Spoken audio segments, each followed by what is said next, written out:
Oh boy. How you doing, Benji? Gloriously. Yeah. All right. So that was a good old-fashioned ass whooping at the hands of the Cleveland Cavaliers. Cavs obviously down 0-1 in this series at home. Game they absolutely had to get, and they got it. That's the short version. Sadly, for us here tonight, there is going to be a much longer version that needs to be discussed. This is one of those games where there is going to be kind of two subsets of conversations that come from it. There's going to be a lot of takey stuff, all of which I think is valid, but like that I don't know is necessarily productive towards figuring out where the Knicks go from here. And then there is the stuff that we actually really need to get into the nitty-gritty on, which I know we're going to have the next two games to talk about after we settle down and calm ourselves after, again, what was an absolute ass whooping, 107-90. The score was not indicative of how bad this game was.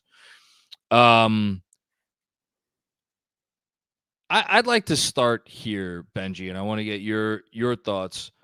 First, just the easier side of the ball for me. And look, actually, let me take it a step back. Last few days have featured a lot of talking by Cleveland about physicality, and we need to come out and be physical, and they did that. And the referees certainly let them come out and do that. And Cleveland's ability to be physical in this game and perhaps get away with some stuff, and perhaps the whistle not being equal, which I don't think the whistle was equal, at least early on, emboldened them, enabled them, whatever word you want to use, to set the tone and the course in this game. Would you generally agree with that statement, Benji? Yeah, I thought the whistle was not helpful in the first quarter, specifically, and was unfortunate because I felt like they were rewarded. I don't know conspiracy theories if refs hear this stuff. I don't know, but it certainly felt like it and gave the Cavs a certain energy about them when they got the good end of the whistle early. So it contributed. 100%. But I like the word you used. It helped Cleveland. It contributed to Cleveland's win. And I think it set the tone. And when a tone gets set, it can be very difficult to overcome that initial, whatever it is that sets the tone. And so the Knicks were perhaps operating from a point of disadvantage. Now, the Knicks certainly, in addition to the ref thing, the whistle thing, the physicality thing, whatever you want to say, had a lot to do with how the rest of this game transpired. What I was starting to say earlier, and what I think we could get out of the way pretty quickly, is I think the in terms of when Cleveland had the ball and the Knicks were defending them, I don't know that there's that much to talk about here other than the fact that they went away from Isaac Okoro. They put in Caris LeVert. Caris LeVert reminded everybody, like, hey, I'm a pretty good offensive player. I'm not a consistent offensive player, but I'm capable of being a damn good offensive player and not just a spot-up guy. I can put the ball on the floor. I can put pressure on your defense. I can make a mid-ranger. I can take the ball to the rack occasionally. I can make a pass. All those things. Between that and taking advantage of the secondary matchup, which is Garland, and it was a number of guys that Garland took advantage of. It was the whole defense that Garland took advantage of. I think those were the two things that Cleveland adjusted to when they had the ball.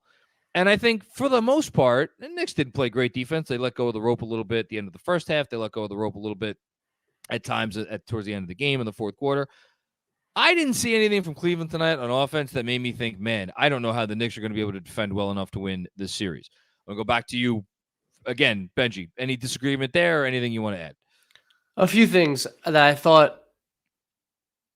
I thought were problems for the Knicks. Number one, Julius Randle they went with the same game plan where Julius was going to show two, and when they screened with his man, Mobley was going to be able to roll but there's in game one, Julius did that role and with real activity and energy. Yes. And tonight I felt like he was like happy to just okay, Garland, give up the ball. My job is done. And like whatever happens behind me happens. And that's not the case. Nope. So, number one, I think Julius needs to maintain his defensive energy, which is always kind of a question. And I think in order to win this series, he's going to have to be good defensively and active defensively. Number two, I thought they attacked Jalen Brunson relentlessly, especially in the second and third quarters. And I think the Knicks did not handle it well. With LeVert in the game, and Brunson can't hide on Okoro, and even like Rubio got those minutes in the first half where he was able to hide. Well, now he's got to be now you have a guy who can screen and flare and make shots and drive and make floaters as well. And I thought the Knicks didn't adjust well to that at all. I think they have to bring a third guy into the action early, whether it's Josh Hart or whoever, to come up a little bit and make sure that they can recover onto that flare.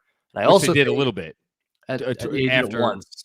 Yeah. I also think that if Danny Green and LeVert are in the game together, Brunson's got to guard Danny Green. I got to see Danny Green have any ability to flare and move with any semblance of the way that LeVert can do it, right? So, like, I think matchup wise, I was a little surprised the Knicks didn't adjust to that. Even if it's Julius guarding LeVert, I think he's just more.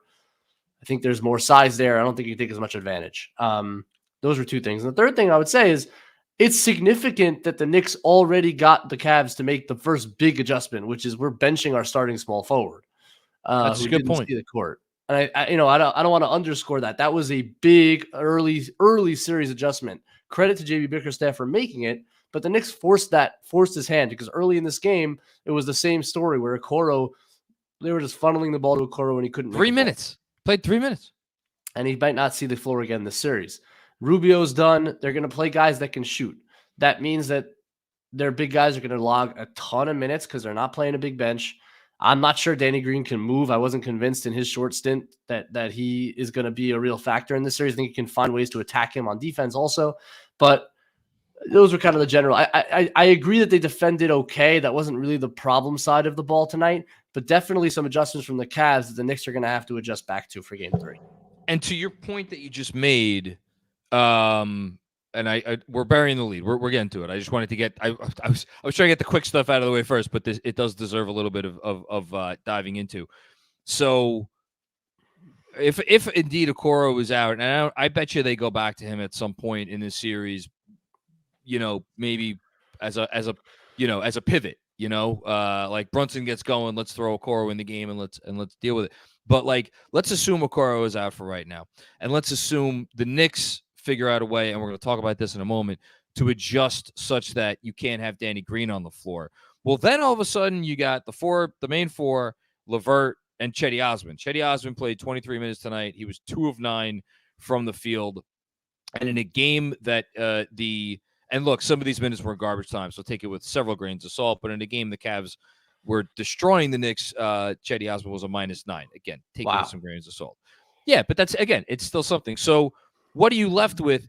You're left with 5 guys in a night that was atrocious for the Knicks all the way around. That's one silver lining.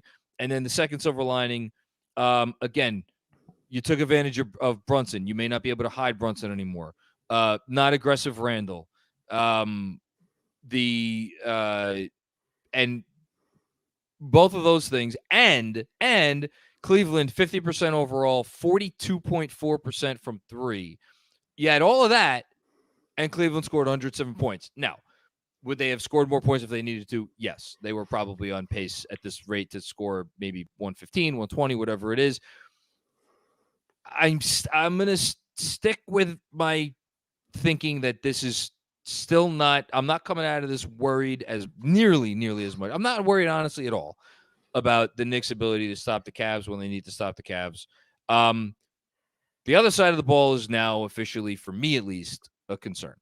So the Knicks scored 101 points in the first game, scored 90 points in this game, and that is a generous 90 because when the Cavs needed to, they held their foot on the Knicks' throat.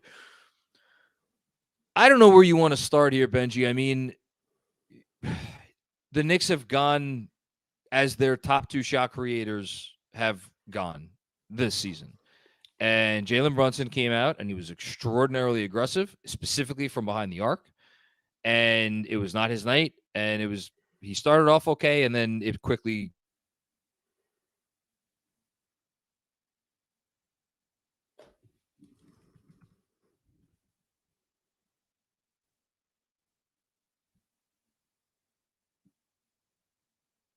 I don't know if I froze there for a second. Oh, okay. Am I back now? I think I'm back. You're back now. Ben, Yeah. I'm back now. What did I drop? I heard Jalen Brunson was aggressive early, especially from behind the arc. It wasn't his night. There you go. And then I lost you. And probably appropriately enough, because Julius Randle was the next thing I said. And I was like, Julius Randle did score 22 points on 20 shots. Okay. He also had 6 turnovers to 1 assist.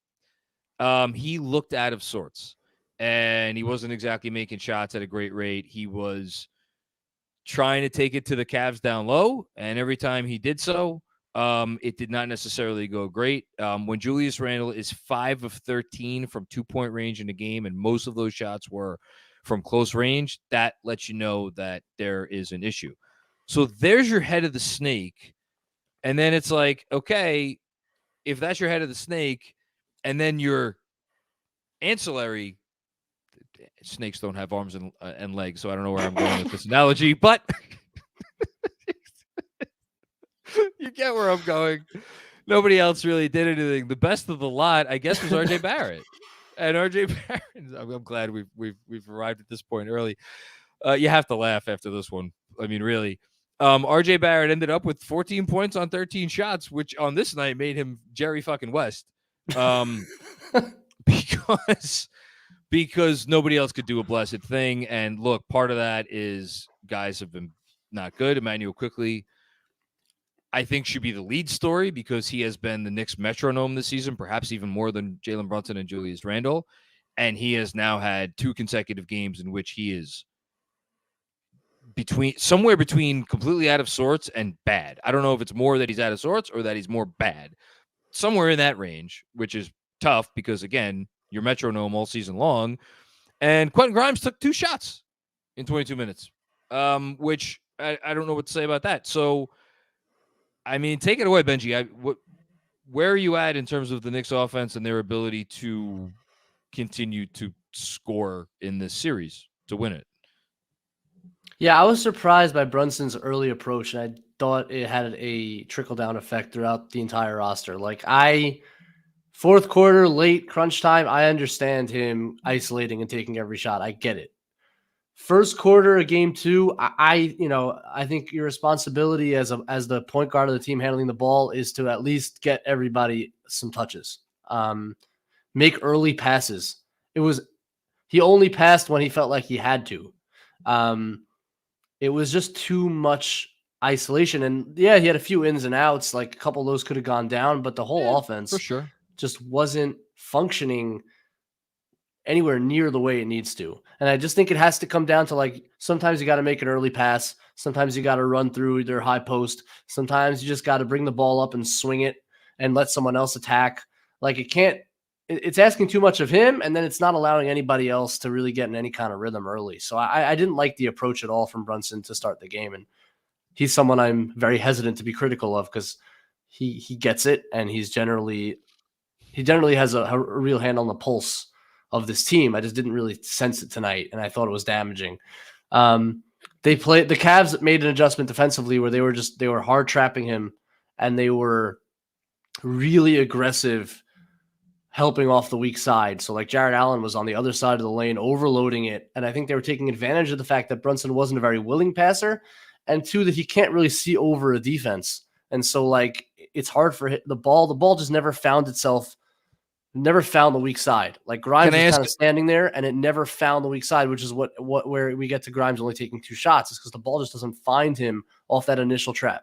Can I add a third thing there, which is, and that's, by the way, again, talk about burying the lead. I'm sitting here talking for 15 minutes. That's the story of the game, is the Cavs' aggression on when they were on defense, and specifically trapping Jalen Brunson and the Knicks' inability to do anything with that. The third thing I want to add is when he did get the ball out too, and there was maybe a momentary 4-on-3, the Knicks did little to nothing with those opportunities.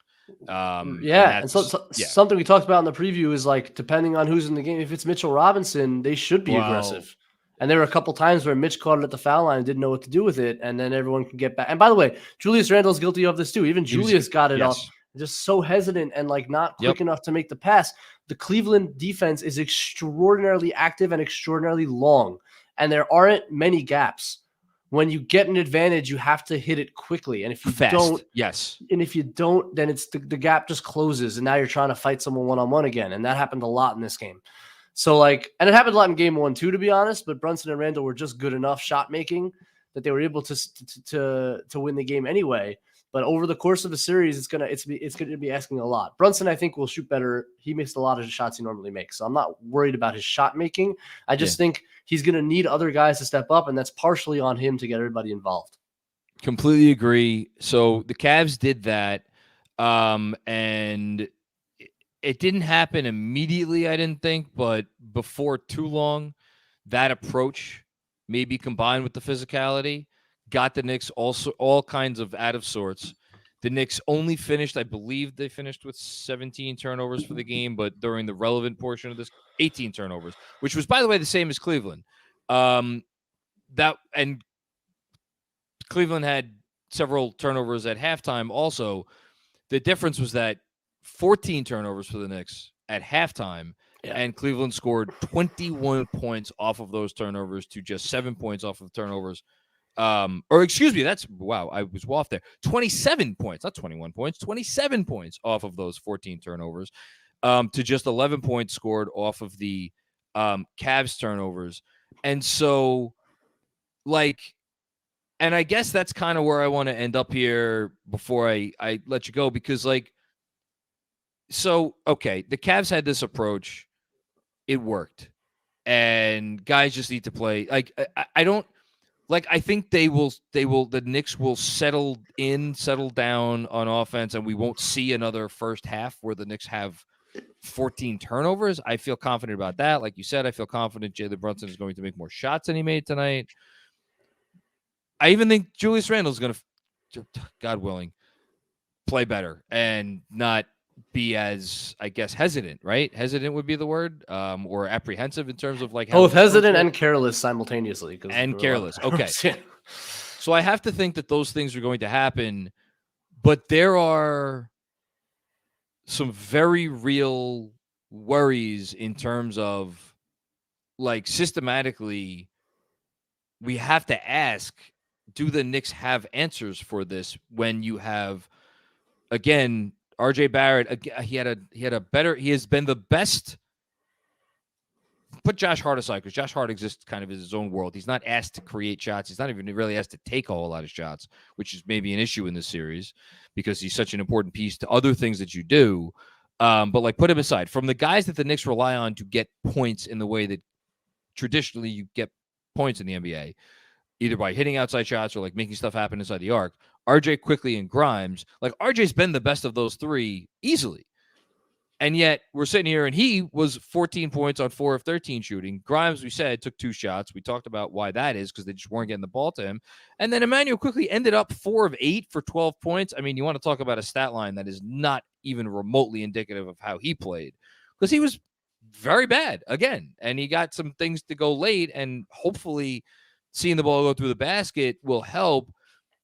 Is there anything that needs to be said other than the Knicks offensive shot creators and shot makers just have to be better? I don't know what else to say. Yeah, I think there are some things they can do. I think letting Brunson play off the ball a little bit, and this is going to rely on Emmanuel Quickly being a lot better. And the hope is that he got a couple to go late and that he comes home and gets more comfortable. But man, they're not winning this series if Emmanuel Quickly stinks. It's not happening. Emmanuel Quickly was arguably maybe not even arguably the third best player this year. So he's going to have to show up. I think so in that vein, I think giving him the ball some and letting Brunson play off the ball and be able to attack without all of that attention on the second side a little bit, whether it's involving him in pistol actions, whether it's just on drive and kick scenarios where he catches now with a bit of an advantage. He can attack a closeout instead of facing 2 defenders and Jared Allen looking at him the whole game.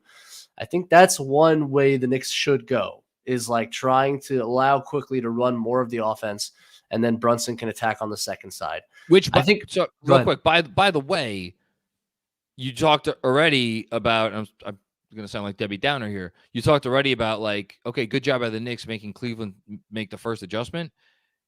Now we're talking about, okay, the Knicks adjustment is to take the ball out of your best player's hands. that in and of itself is a little bit of a win for Cleveland if that's what the Knicks need to do, isn't it?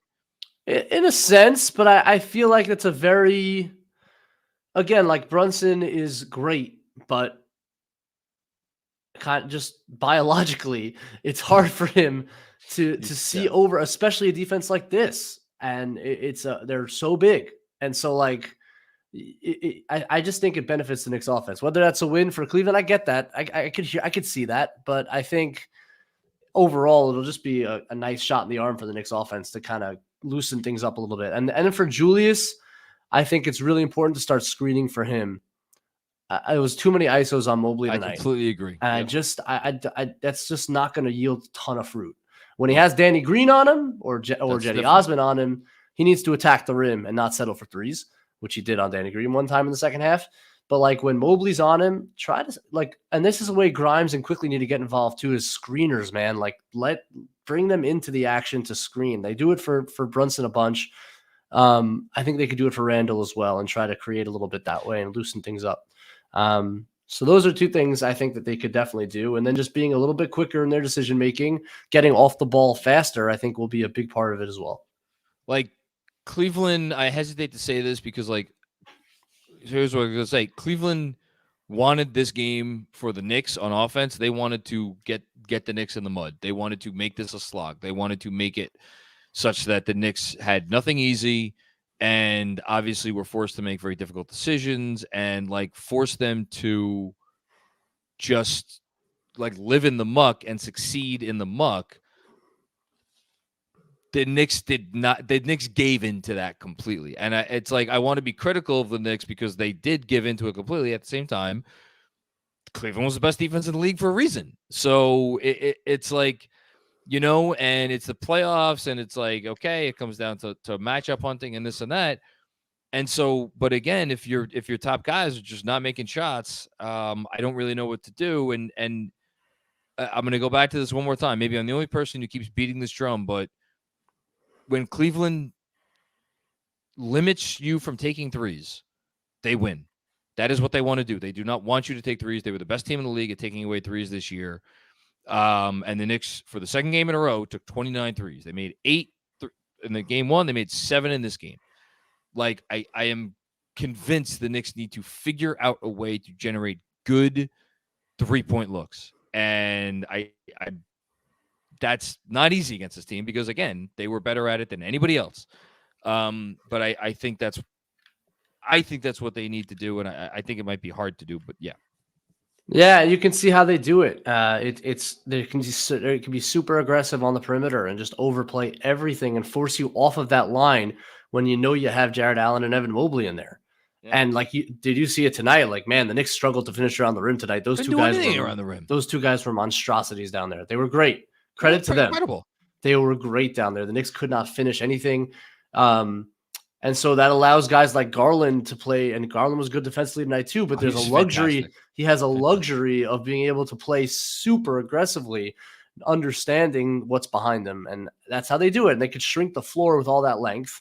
And it seems like sometimes like there's nowhere to go. And that's, look, it was always going to be a challenge for the Knicks to score in this series. I just think that they need to be able to find the weak side, whether it's directly from the point, and that's Brunson and Quickly, whether it's finding the high post and then swinging it quickly to the weak side, that's going to be key. You have to find the second side against them.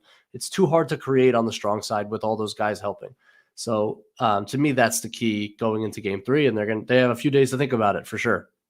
Quick personal injury report and this will be a good way to finish up the lead stories of the game. And then we'll move on. Oh my God. I didn't even ask Andrew if we have to do plays of the game. I have no plays of the game for this game. Jesus Christ.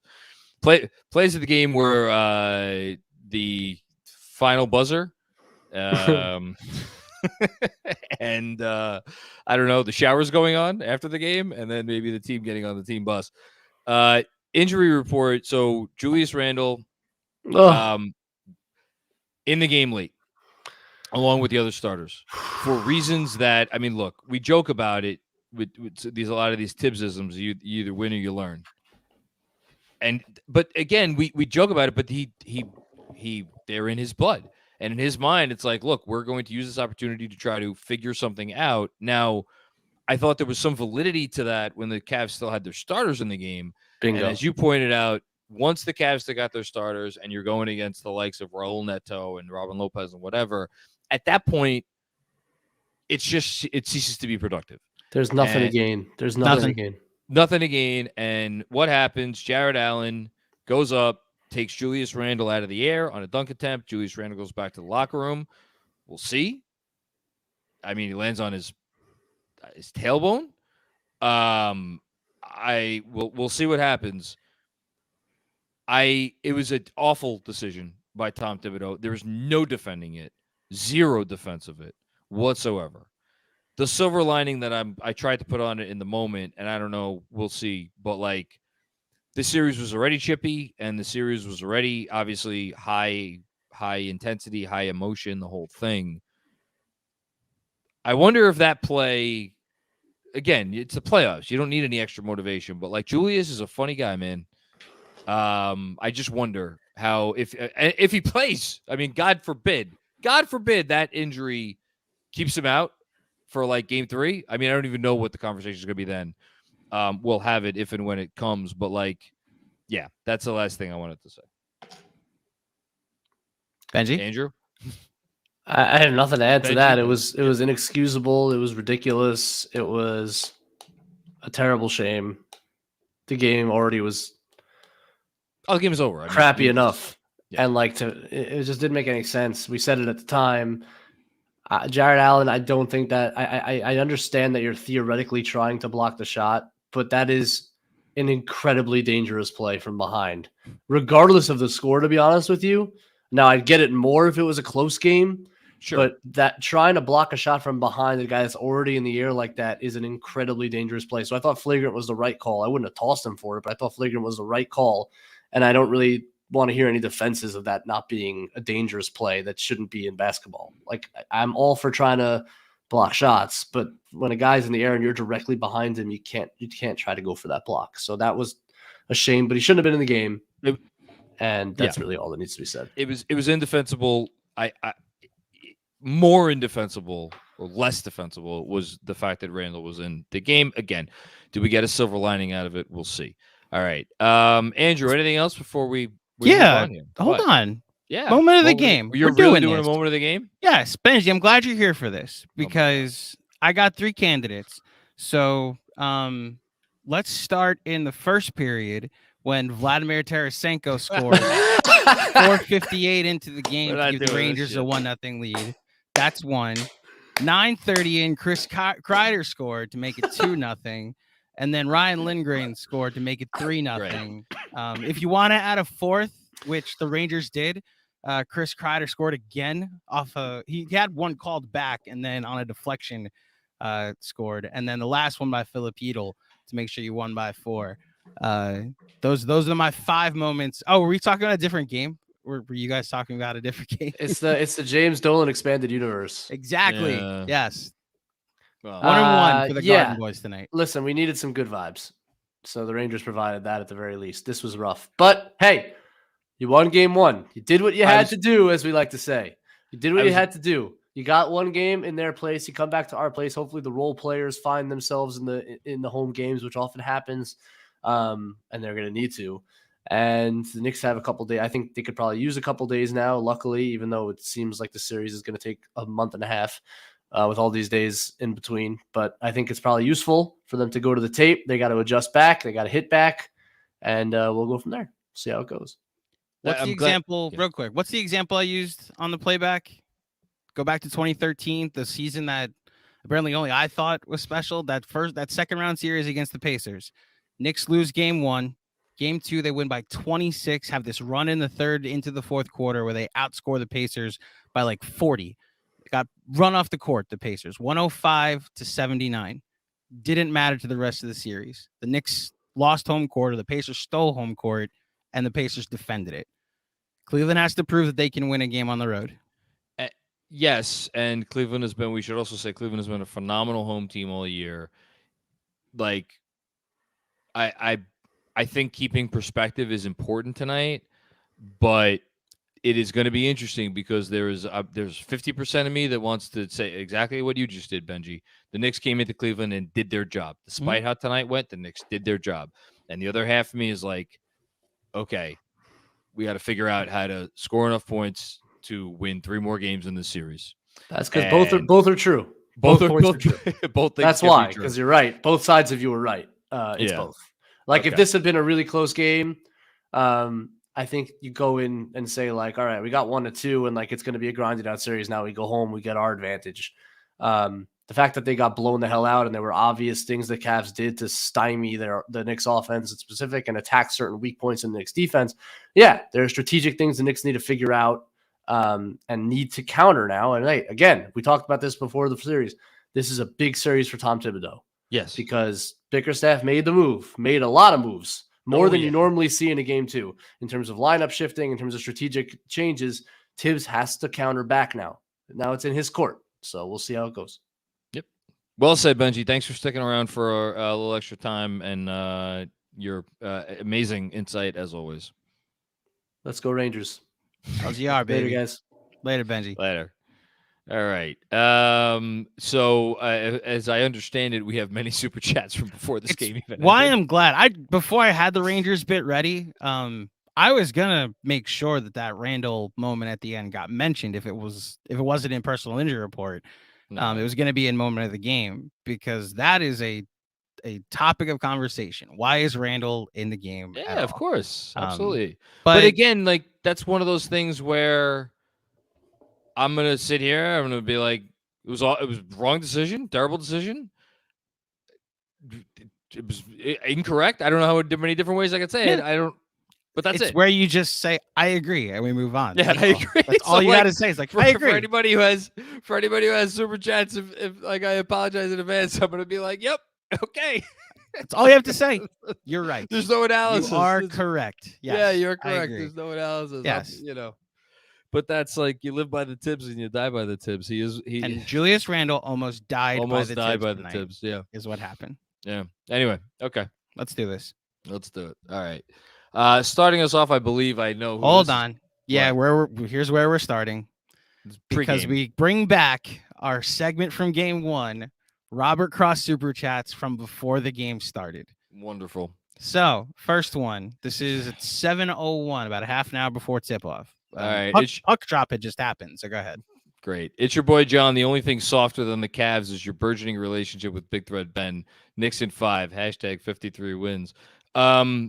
Yeah, I mean, if we didn't emphasize it enough already, I'll say it again. And bad job by me because I was the one who, on a few occasions over the last several days, I'm like, okay, you could talk about coming out and being more physical.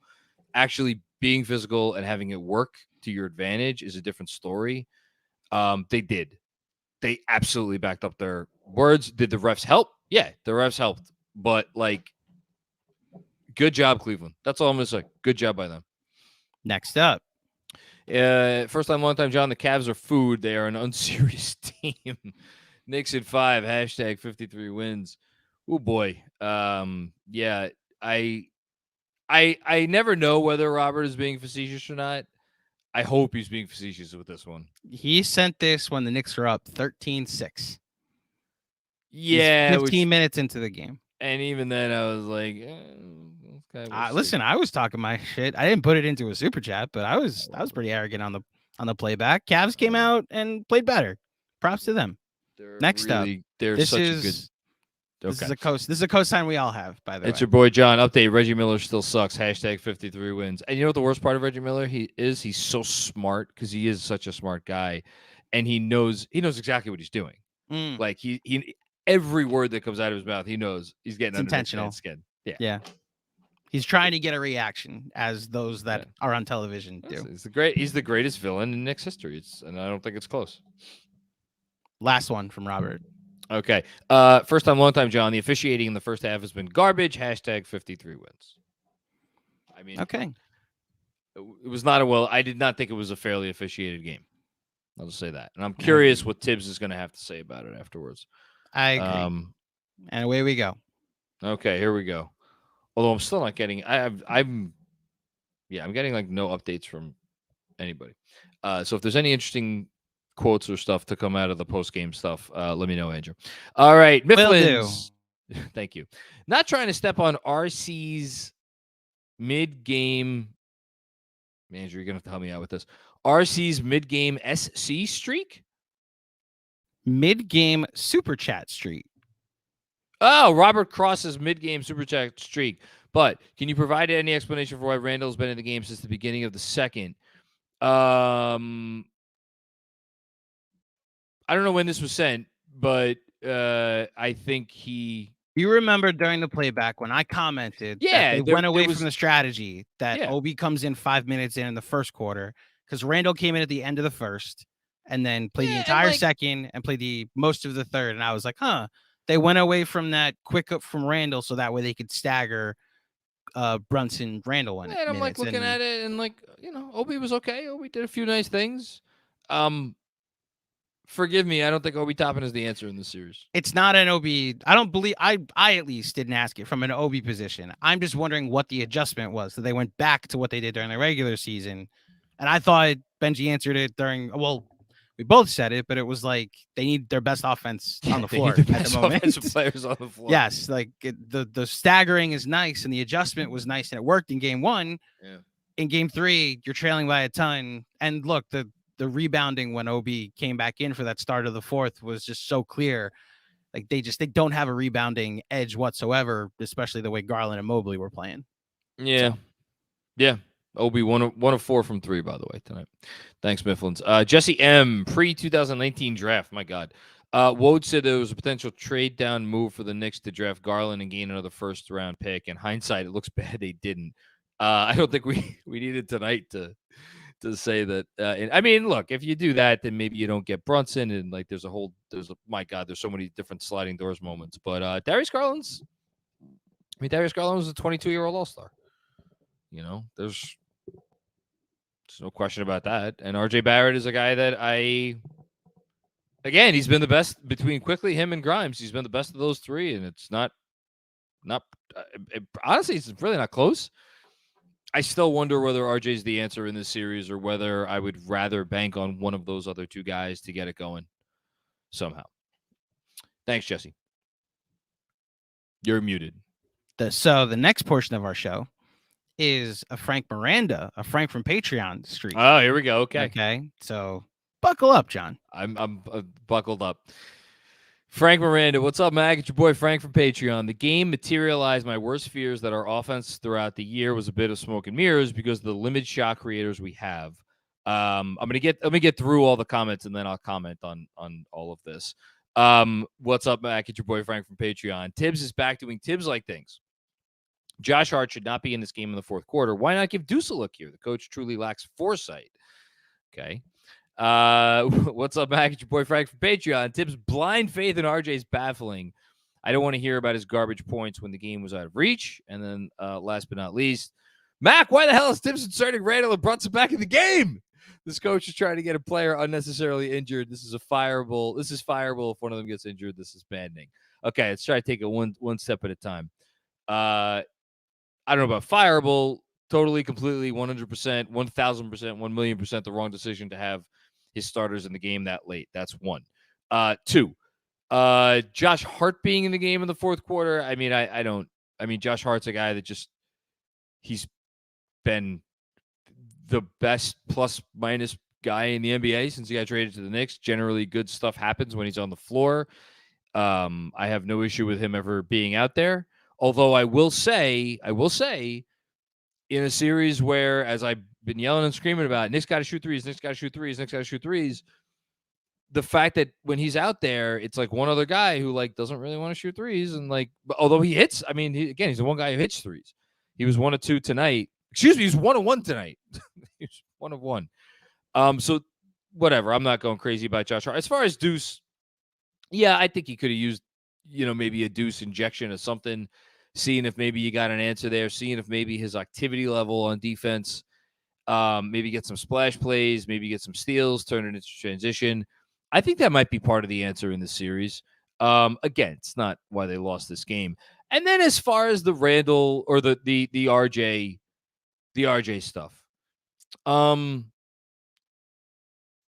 Quickly has been that. If you're going to ask me like what going into the rest of the series, what are you most worried about? Quickly being this bad and this just. I mean, I think I put it in the Substack chat earlier today. I went and did the stars standing, so you guys know for the newsletter, I do my stars of the game. I went and did them for the post All-Star break earlier today. Emmanuel Quickly had 30 stars. The next best player was Quentin Grimes, who had over 20. And then everybody else was 16 or fewer. I think RJ had 16. I think Brunson had 16. Whatever. Emmanuel Quickly has been since, I mean, really for like ever since the first 15, 20 games of the year, but he even reached another level at some point over the second half of the season. I don't want to say he's been like all-star level good, but that dude's been, we go back and watch literally any post game, because every game he was like amazing. For him to go from that to being really kind of sort of taken out of the game by Cleveland's defense and just like not looking confident and just not being the Emmanuel Quickly that we've come to know and love, that is worrisome, especially when, and I said it in the newsletter, I think today, if you go back really over the last like 50, 60 games, any terrible game he's had, he almost always comes back with a big game. Well, now we have 2 bad games in a row. And so, like, is it a matter of just going back home? I hope so. That's been very unsettling. And then as far as Quentin Grimes, again, Benji talked about this. They're just not getting him the ball. And then, like, when they do get him the ball, he took 2 threes tonight. He missed both threes. Also got to the free throw line 5 times. Was fouled on a 3-point attempt. That's notable.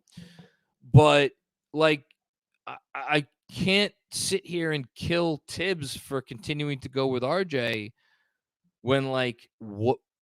Like, there's not, at least based on the evidence so far, like what are the clearly better options? Now, again, Frank, I'm with you. If you're asking me who am I going to trust to get us out of this series with a win, RJ is going to be below Grimes and Quickly on that list. That's me, because I don't have a lot of faith in RJ. Everybody knows that. I'm trying to hide that. I might be wrong. We might be wrong. We'll see. We'll see what happens. Thanks, Frank. Appreciate all the generous contributions, by the way. Robert Cross.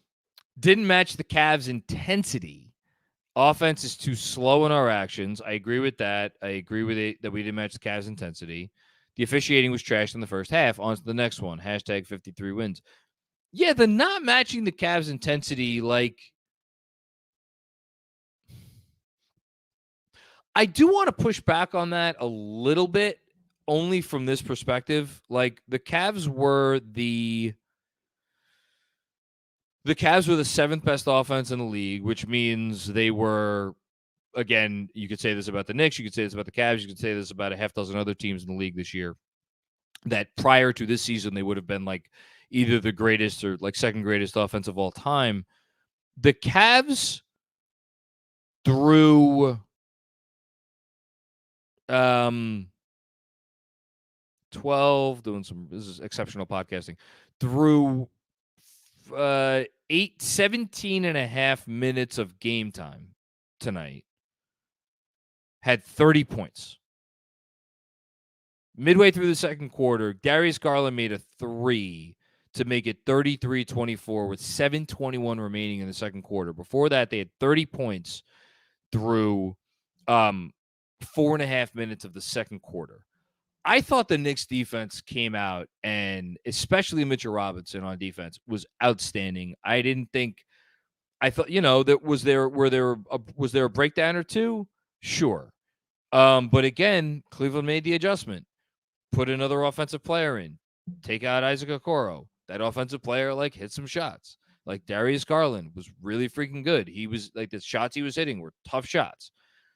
So I don't know if I fully agree with the fact that, like, they didn't match the Cavs' intensity. Now, you want to tell me they weren't being as physical on defense as the Cavs were on defense. Again, they limited Cleveland to 30 points through the first like almost 15 or 18 minutes of the game nearly.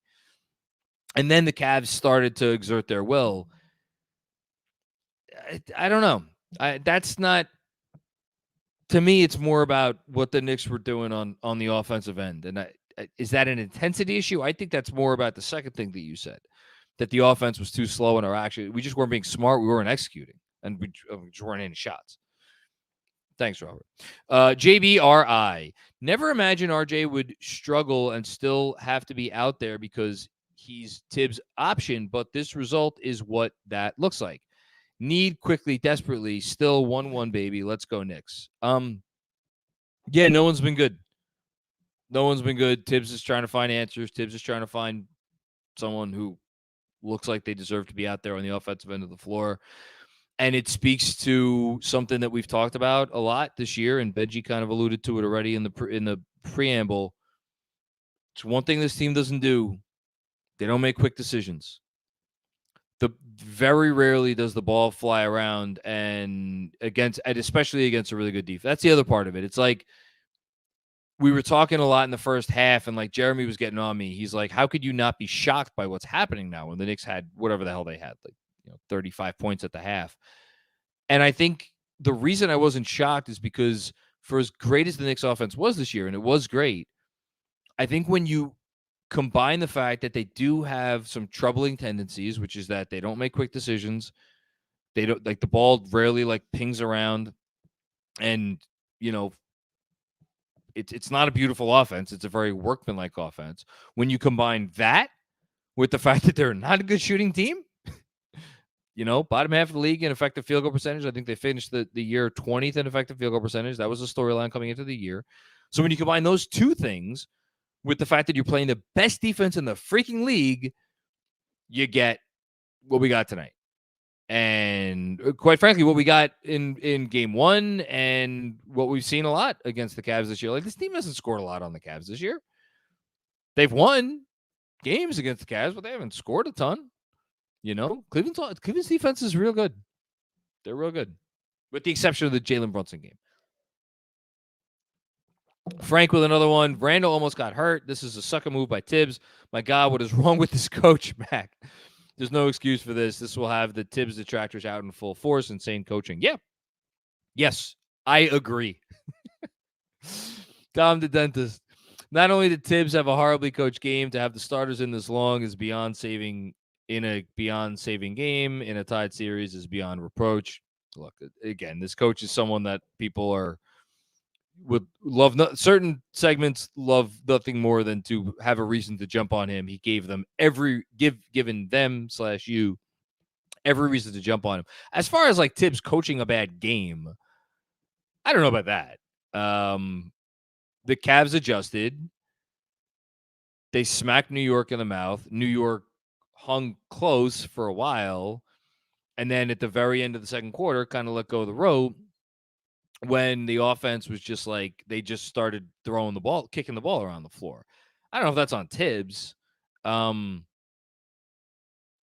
I don't know. Like, play better. The Randall Brunson in the game at the end, that's inexcusable. Dom the dentist, by the way, fired Tibbs. Yeah, listen, that's New York, baby. You're toast of the town one night, and you're out of a job 2 nights later. Hush Zoo. Tibbs better be praying the Lord above that Randall didn't get hurt there. What an irresponsibly selfish act he did by keeping the starters in. Disgusting. So this is where, for me, the verbiage just gets a little bit much. Tibbs has a belief system that is incorrect in some instances, and this was one of those instances. To say it's selfish and disgusting is like, it came back to bite him. He believes every minute is a minute that something could be learned. It is a risk. The risk came back to bite him. But let's not act like, I don't know what we're acting like. It's, it's a bad move. Josso focused. What's up, John? Well, that was an ass kicking. We already knew that this team couldn't sustain 2 straight games of low-level contributions from RJ, Quickly, and Grimes. No shooting equals no chance at winning.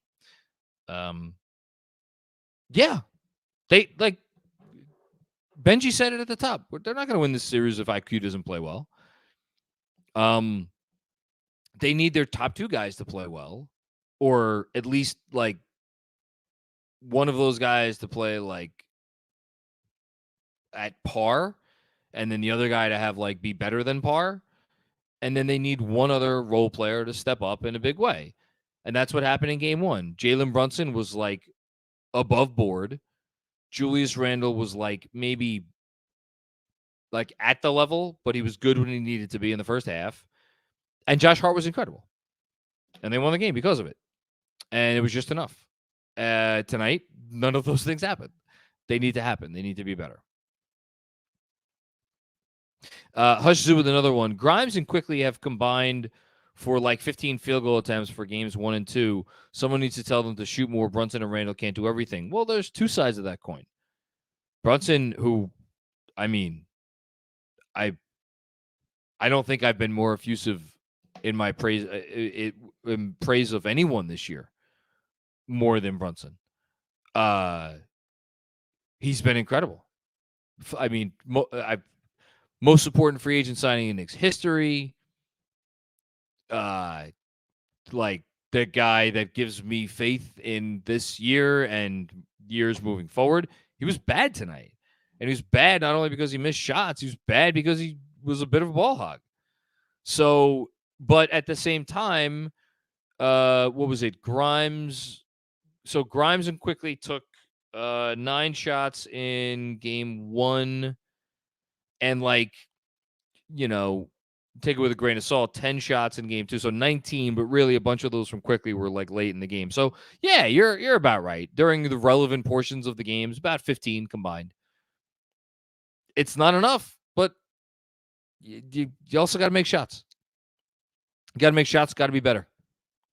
Will Oliver, humbling. We got ourselves a series, Knicks in 7.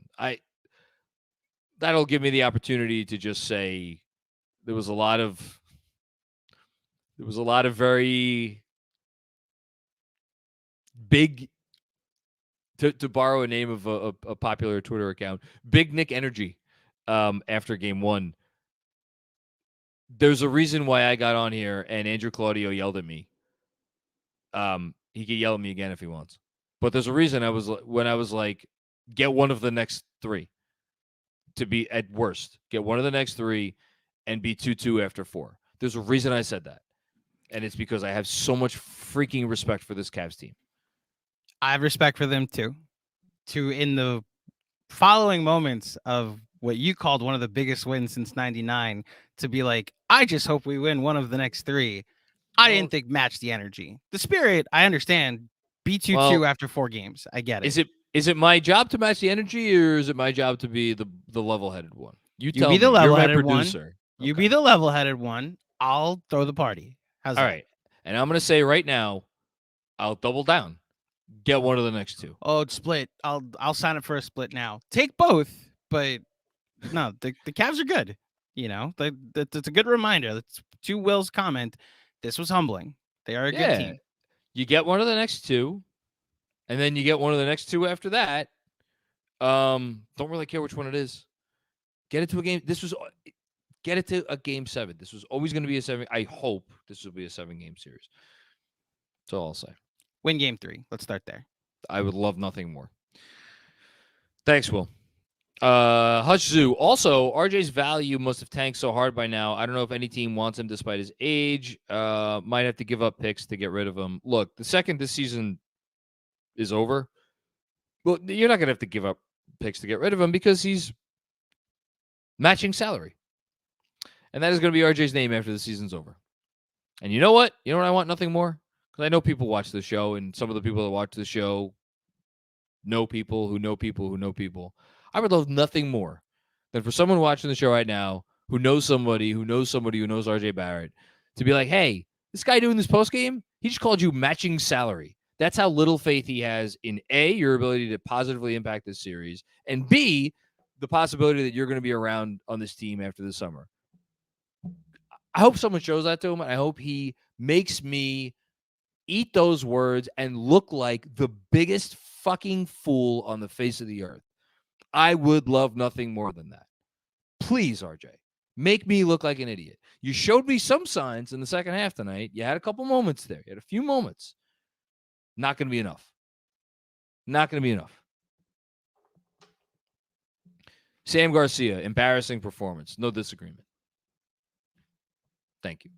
Will Oliver, maybe the Allen foul wakes something up in within us. Yeah, I mean, I look, I don't. Again, this kind of relates to the Roberts comment about like we didn't match their intensity.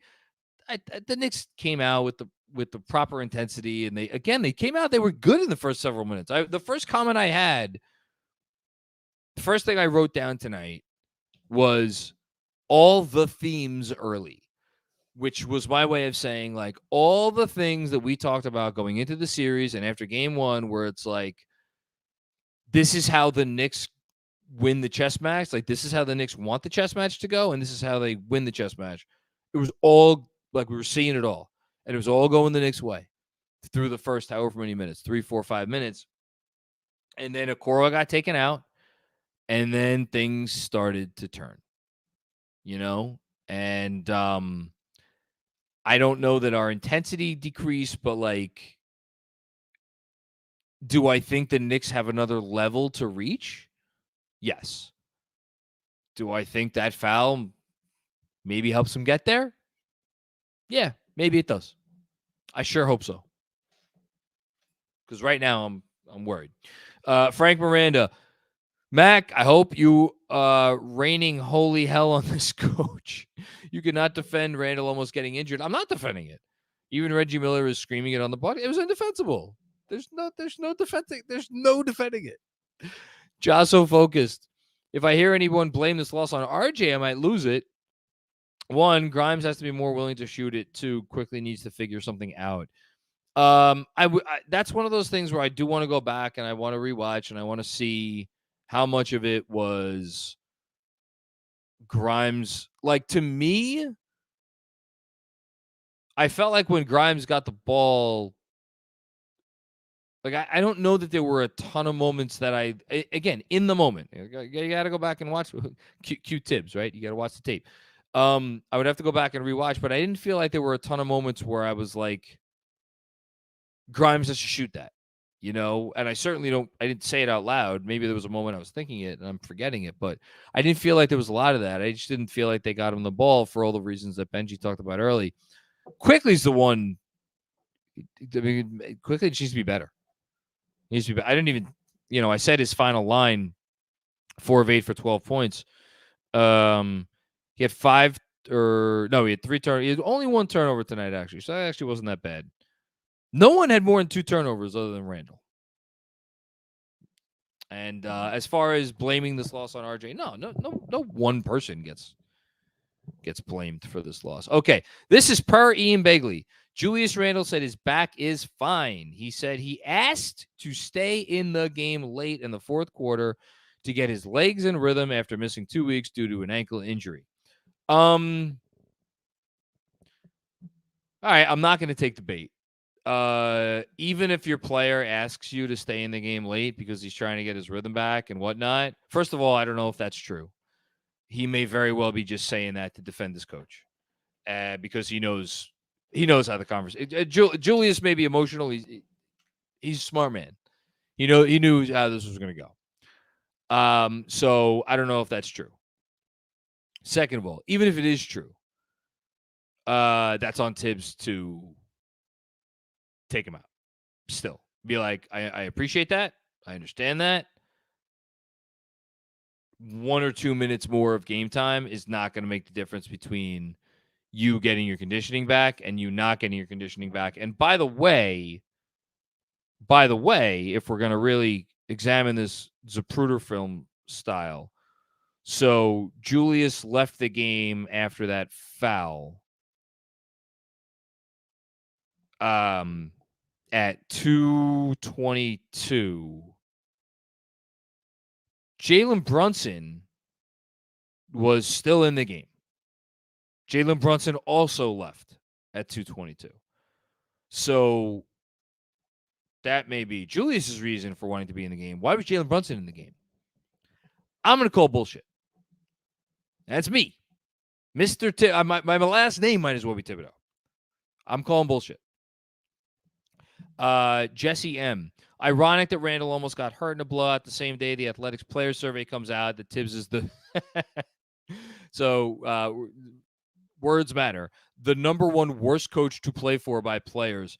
The poll was, which coach would you least want to play for? And of course, I would expect the players in the NBA to say that Tom Thibodeau is the coach that they don't want to play for, because Tom Thibodeau has a well-earned reputation of a guy who is not easy to play for. And there's a lot of players in the NBA who don't necessarily want to have their lives made really hard. They are NBA players. It's really nice to be an NBA player. Get a lot of perks of that job. Having somebody be a pain in the ass and like requiring X, Y, and Z during practice and just like being just a general pain in the ass, that's not fun. And to those players, I will go back and I will quote the one and only Taj Gibson. And is my lone year covering that team in the locker room. It is the one thing I will remember until the day I die. And it's the day the reports of Tom Thibodeau potentially being a candidate for the Knicks job first emerged. And Taj, being the pro that he is, made sure to start. I asked him about, so what do you think about Tibbs? Started saying, Mike Miller, great coach, doing a wonderful job. And then he paused. He said, that being said, if you want to win basketball games, Tom Thibodeau's your man. And that has proven itself out over the course of 3 years here. One game in which Tibbs, again, leaned into who he is not going to make me divert from that opinion. And the fact that there are players out there who don't want to play for him is unsurprising. And quite frankly, I don't really care. Juanon, first to 100 again tonight, despite the blowout. This series is going to be a 12-round fight. Can't dance around it. The real question I have is who steps up other than Brunson and Randall in Game 3. Well, we could start with Brunson and Randall stepping up in Game 3. That would be good. I think at least one of them will. I think probably both of them will have good games, maybe not great games. I think both of them will have good games. I don't know who steps up. I just part of the reason I was down on RJ coming into the series and I was higher on Quickly and Grimes is because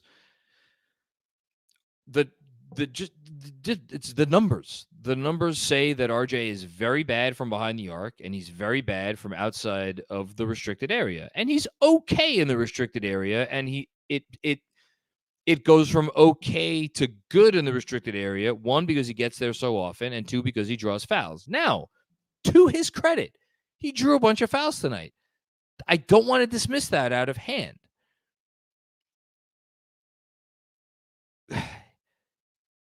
There were also a lot of possessions where he took some shots that were not great shots and other shots that were like okay shots that just missed. Again, just like we said, 2 of 12 is 2 of 12, 4 of 13 is 4 of 13. The free throws that he got tonight minimized that a little bit. I would still bet on Quickly or Grimes being energized by the home crowd and them being one of those two being the guys that step up. And again, for Grimes, I think it's a matter of just committing to getting him the ball. The man has taken 6 shots in 2 games. And I don't think that's because he's been hesitant or afraid. I think that is a function of the offense, which in and of itself is a function of the Caps' defense. Because they're smart. They know how the Knicks hurt teams. And those Grimes threes are big. And as far as Quickly, part of it's just making some shots. Part of it's just being better. Thanks, Juno. Kevin Danishevsky, going to be in the significant minority here, but I like Tibbs leaving in the starters. Probably did it too long, but IQ and others need to see the ball go in, get game 3. Kev, I was with you up until Cleveland took their starters out. When Cleveland takes their starters out, it's like, all right, so the ball goes in against a bunch of guys that are not going to be in the game when the games start to matter. So, like, again, I'll push back on that. I'm trying to toe the line here. Like, I want to honor the fact that Tibbs made a reprehensible decision tonight that could have really cost the Knicks. I'm not giving a pass for it. I think it was the wrong decision, and I think it is exemplary of some of the stuff that drive people justifiably crazy about this coach. At the same time, like, again, people just don't like this guy, and tonight gives people an excuse to maybe go a little bit too far. Anthony Sixto, when you ref like that, it empowers a guy to recklessly throw his body under Randall on a block attempt, even though he's 7 foot tall and late on the play in a garbage time of a blowout. #Bush League. Yeah, completely agree. It was a Bush League play. And I don't think the Knicks are going to forget that. I don't think they're going to forget that at all. I hope they could channel that energy in a positive way. I'll say that. Jacob Slavitt, tough loss. Need to be better for Friday.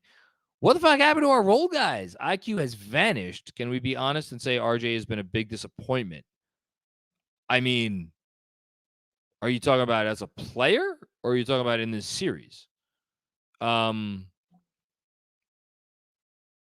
mean, in this series, he's done what I expected him to do. Which speaks to the fact that, yeah, he probably has been a disappointment since he's been drafted. But again, I'm in the minority there. I think he's done some nice things in the NBA. I think he's going to have some important winning moments in the NBA. I think he's going to be a part of winning teams in the NBA. Through 4 years, though, I don't know. I'm a little underwhelmed. Sam Garcia's dad. Well, that sucked. Knicks in 5. I hope if the Knicks won the series in 5, I'd be shocked. Emile Boumansour. I don't think we should overreact. Okay, I'm here for it. Let's see. Why are we not overreacting? I very much don't want to overreact. We didn't match their intensity. Again, I don't know about that. It doesn't reflect the actual level of the team going home for game 3.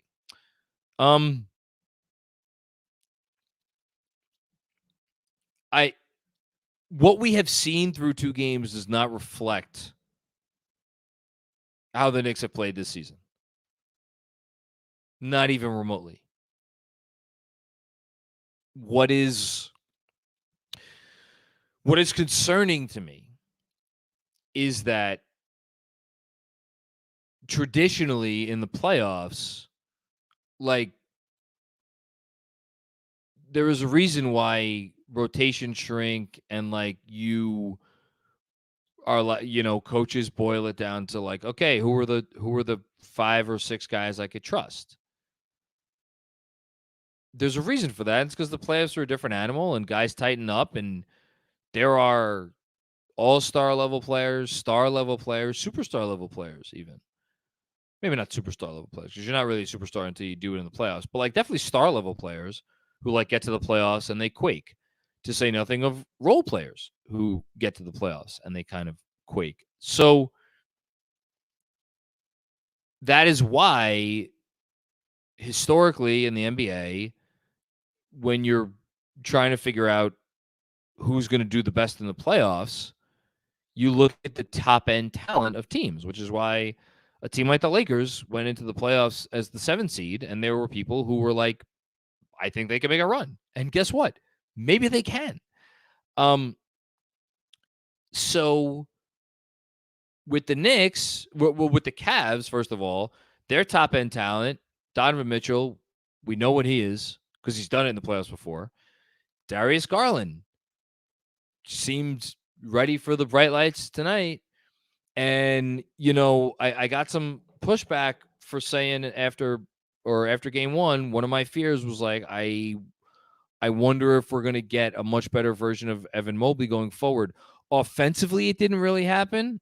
He only took 11 shots. He made 6. He had 13 points. But, man, defensively, did that guy take it to the Knicks. And there was a moment, and Benji called it out when it happened. There was a moment when Mobley was in the corner and Randall was on him, and he drove and he bumped Julius off his spot and converted a nice little jump hook. So that's the Cavs' top-end talent. Now, our top-end talent, again, we're going back to this concept of like reflecting the actual level of our team. Actual level of our team through 82 games may not be actual level of our team in postseason. I trust Brunson. I trust Randall. Someone else has got to show that they are. And Josh Hart, by the way. Josh Hart. Again, it wasn't the sort of game that he could have that big impact, I think, tonight. But, like, trust those 3 guys. Got to have someone else who is going to show, hey, I'm here. I'm a 16-game player. We'll see. Big B. Hey, John, has Quickly's play so far cost him money? Oh, man. I mean, look no further than Jalen Brunson. Now, 2 years ago, when Rick Carlisle essentially benched him in that Clipper series, I don't think Brunson in that year, although Brunson did actually, maybe Andrew could look it up. I think he definitely got votes for 6th man of the year that year because he still largely came off the bench. But I don't think he was quite as good as Quickly this year. But like Brunson had Brunson's 3rd year, much like this year for Quickly. Brunson's 3rd year was like his legitimate coming out party. And then that playoffs went so poorly for him.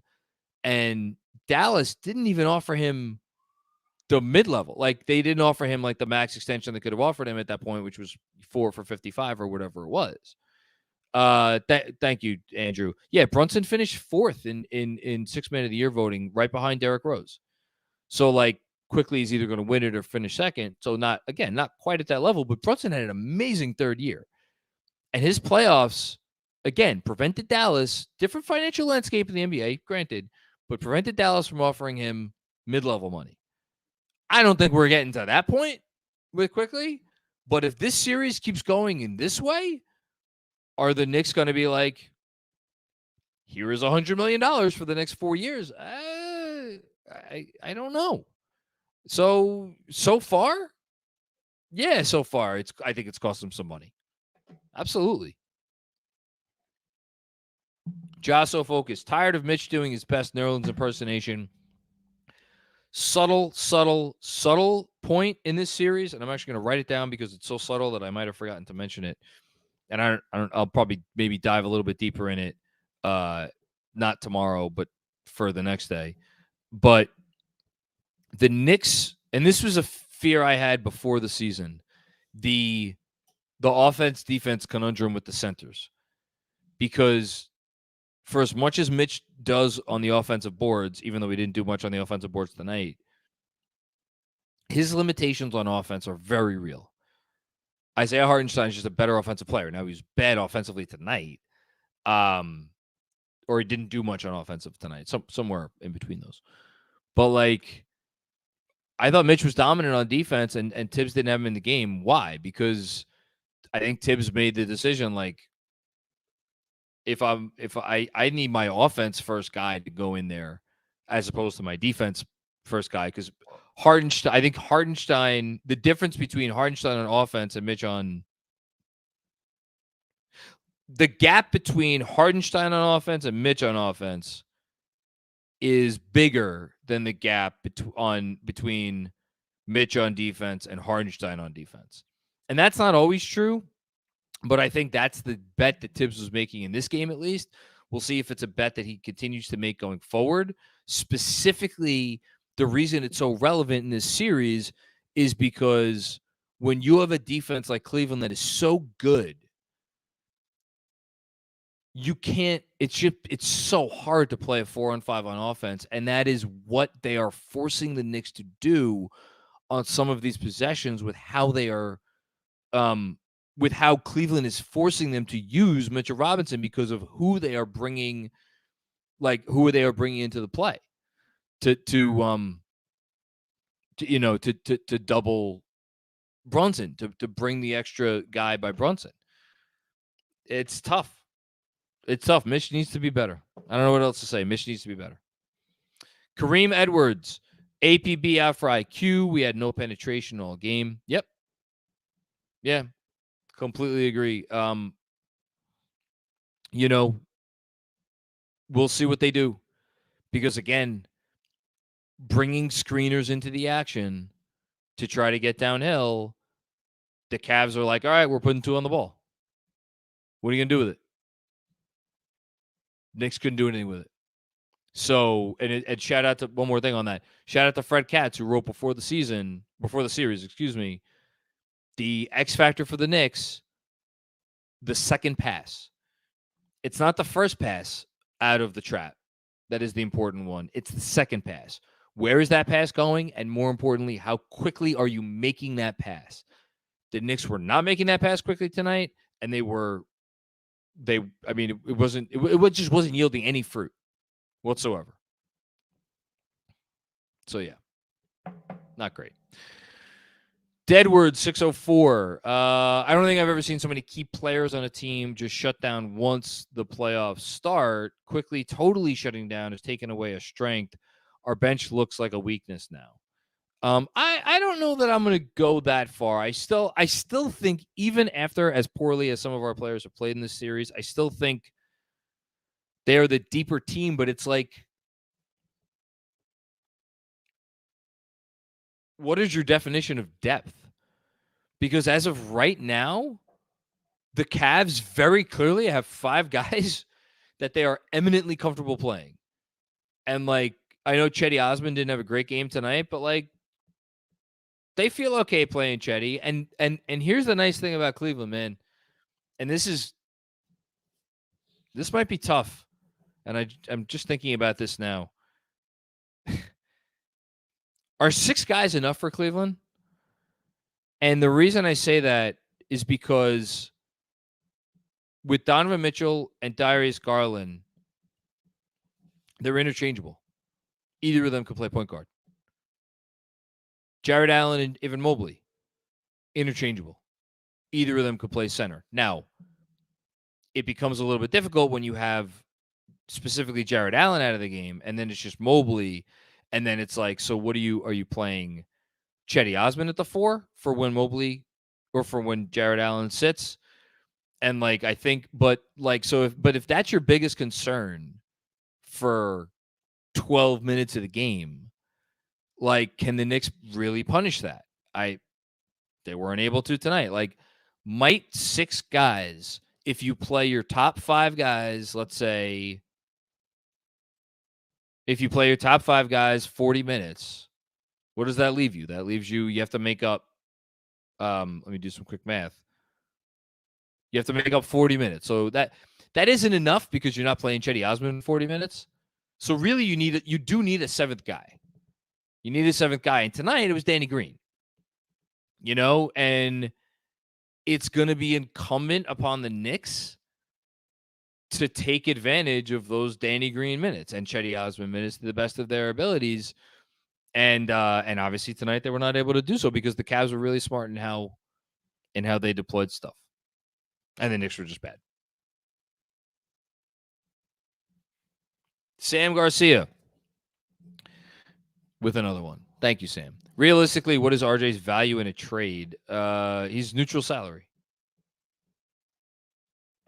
I don't really know. Some team will be like, yeah, we'll take a shot. Stevens Guillaume, I guess crying at your playoff wins, not the only reason we lost, couldn't make shots. Glad to bring this series back to New York City. Let's get game 3. I like the positivity, Stevens. Thank you. Needed it after this game. Richard, what's going on, Richard? Richard Borenvanek. Down from the islands. Horrible and depressing performance. No redeeming value. We have to pick ourselves up. We must not lose home court. Well, man, oof. I still think this is going 7, which means I think the Knicks are gonna lose the game at home. I don't know. It asking the Knicks to win the next 2 games is a tall order. I'd sign for one myself, but I may be in the minority there. D Zello, what's going on, D? What in the actual fuck was that game? Randall's a head case and gave up in the second. I'll get back to that in a second. RJ, my dude, I love you, but dunk some stuff. Be aggressive, not just to the hoop, but with the finish. Embarrassing. Well, so a couple things. One, I don't think Randall gave up. I think Randall certainly got his head, and I said it a few times during the playback that I was like, oh man, this reminds me a little bit of the Atlanta series. And that was because some of those passes Randall was throwing and some of his like not indecision, but his like kind of like he wasn't crisp. He was the opposite of crisp. It's probably putting it very kindly. But the reason he was the opposite of crisp was because he was going down low and just getting nothing down low. So that's why he was like, well, if they're going to if this is how the game is going to be called and they're going to stymie me down low, then I still got to penetrate because I still got to bring the extra attention and create the advantage. But then I also need to like kick out and like make the right play. And it's like, it's tough. You're asking a lot of him. That's what stars do. They run the offense for a reason. As for RJ, I hate to say this, newsflash, he doesn't have the athleticism. How many times have we watched RJ try to dunk balls in the course of his career and get blocked at the rim? It's not his game. From one Knicks fan to another. The Knicks played like this game didn't matter. That's the first thing actually I've heard all night where I could not disagree more. I thought they came out and played hard, just they were bad. The pressure is on to win games 3 and 4. Jalen, Julius, RJ, and Quickly need to play better. Well, I agree. They all need to play better. We agree there. I did not think that they came out like the game didn't matter. Bopped you. I will personally buy RJ's ticket to Siberia. Oh my goodness. A lineup change must be in consideration. Get game 3 in front of the best fans in the world. Again, here's what I'll give you this. What I disagree with is the very anti-RJ energy because he's been better than Quickly and he's been more effective than Grimes. How much we want to place that on Grimes' feet is up to you.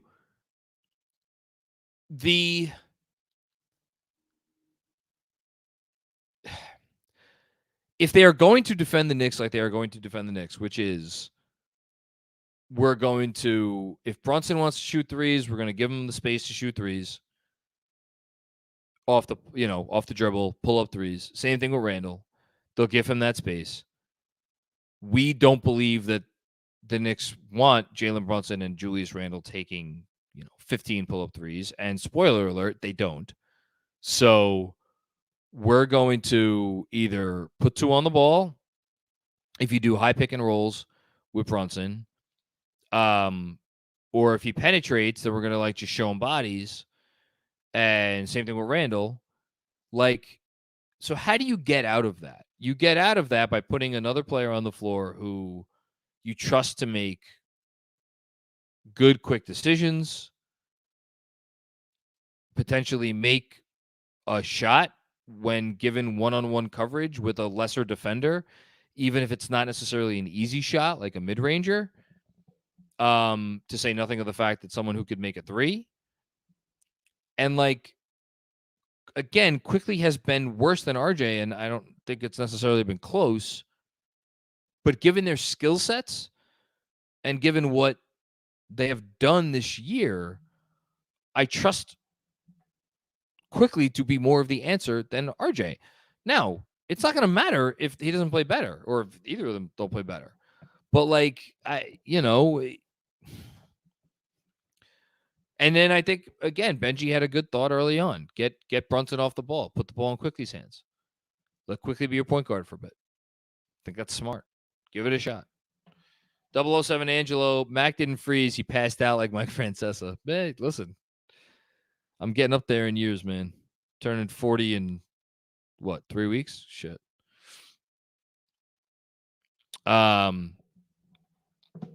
Bruce Taylor, only Deuce looked like he could guard Garland. Could have used him more. Yeah, I don't. Again, the issue in the series is more offense than defense.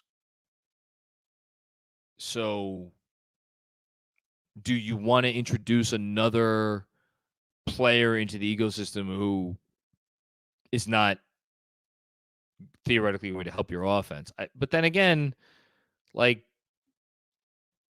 don't know.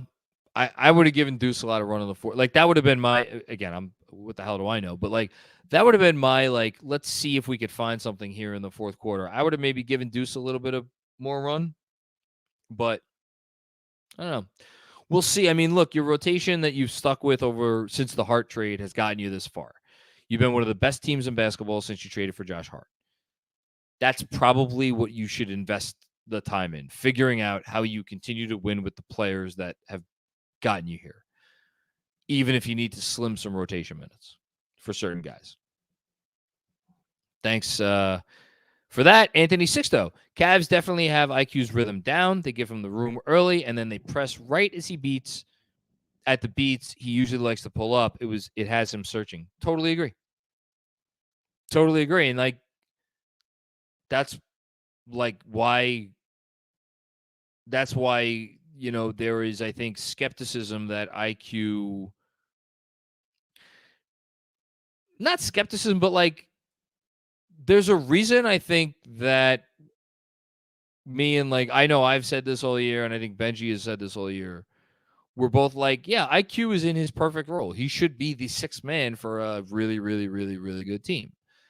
I think there are some limitations to how much he can self-create on offense.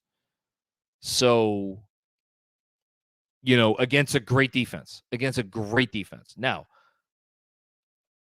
as I say that, I think back to so many games this year where he's played against good to great defenses and figured out a way, but that's not the playoffs. We say it every year. The playoffs are a different animal. You don't know how guys are going to react until they react. So we'll see. Thanks, Anthony. Red Sarachek, rare to sweep on the road. Yes. Weiss and Rosenblum working OT after that bloodbath. I like that.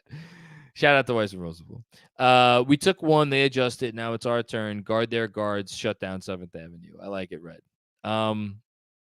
Yeah, come out. Be the aggressors.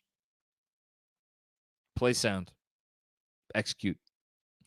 Joseph J. Cavs made the adjustment to target Brunson on defense. Why can't Tom target Garland and Donovan? They tried.